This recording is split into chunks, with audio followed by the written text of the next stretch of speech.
Some cricket news. Sunil Narine warmed up for the ICC World Cup by demolishing the Guyana Jaguars in last night's Nagico Super 50 final at the Queen's Park Oval to guide the Trinidad and Tobago Red Force to an emphatic 135-run victory. After Jason Mohammed brought up his first 10 at this level, 117 not out to lift TNT to 200 for 8. Narine's inspirational 6 for 9 was the cause of the Jaguars' collapse for a dismal 65 after they were cruising at 36 without loss after 6 overs. That's going to go away for 4 more. Edged and gone, that's what they wanted. That's a good shout, yes. Wicket number 2. Oh, that's another big shout, and he's gone. Sunil Narine. Oh, he's wrapped him on the pad. They're appealing, and he's been given. Oh, he's trapped to the crease, he's gone. That is the big wicket. Shiv Durang Shandapur goes. That is absolutely spectacular. Only Dwayne Bravo could have pulled that off. Oh, what a catch!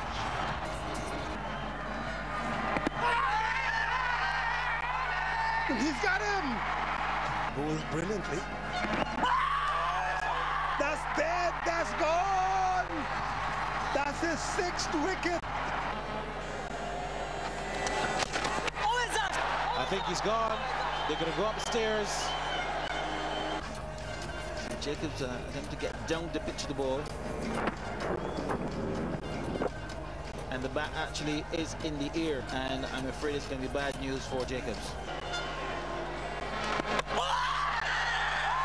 That's it.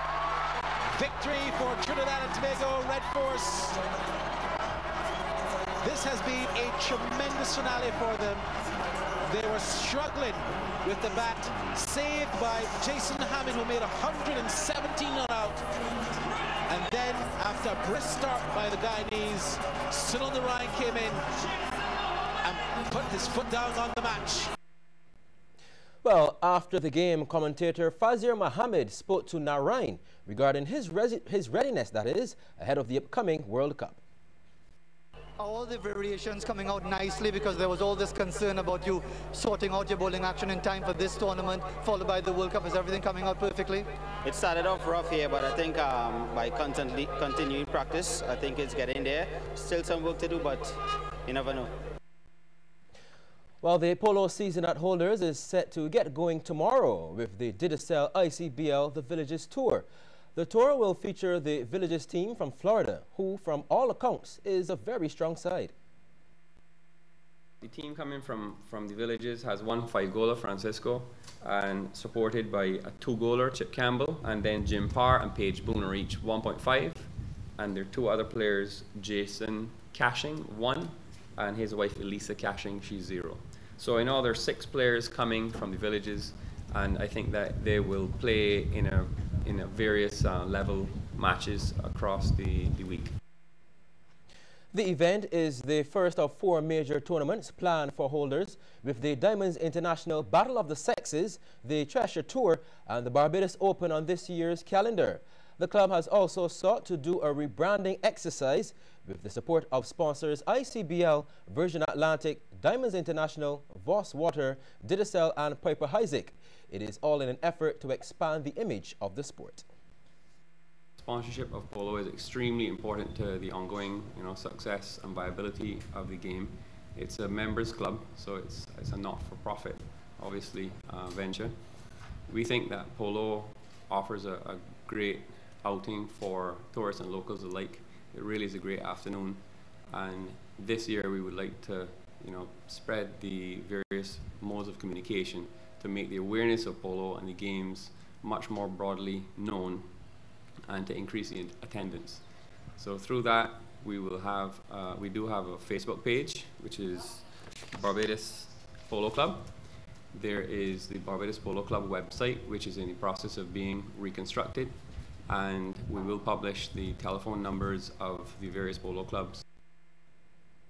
The Barbados Olympic Academy is hosting a special art competition for primary schools geared towards incorporating sports and academics. It was launched recently at the BOA headquarters. CBC's Anna-Marie Burke reports.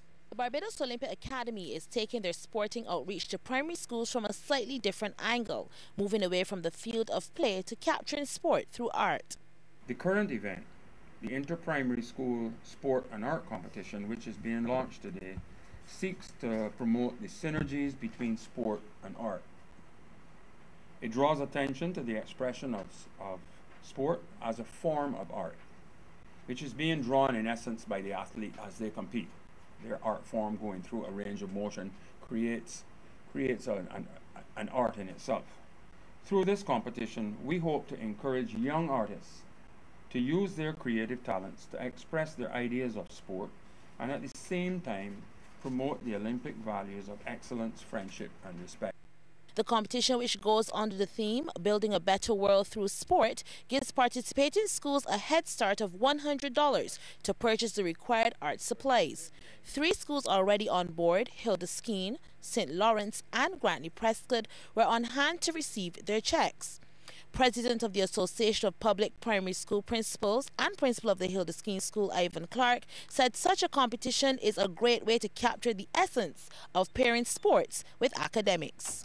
When I look at the purpose of the competition and I see the whole idea of the synergy, the synergy between sport and art, I can only say that you're moving in the right direction. For too long we have been sidelining sport as merely recreational, when in fact sport is life. If you see the youngsters on the field, especially the males on the field, when someone scores a goal or takes a wicket, they hug, they do everything. I'm yet to see in the classroom where when somebody gets a math problem right, that we get a high five or we get a hug. You know, so I'm saying that sport is life, and I like the idea of when we can twin art and the academics, more than art, the academics and sport. And I think that we must congratulate the National Olympic Academy for going so far. The winning school will receive $1,000 in sports equipment, with second and third receiving $750 and $500 respectively, while there are also individual prizes of tablets and $500 to the winner. Anne-Marie Burke, CBC Sports.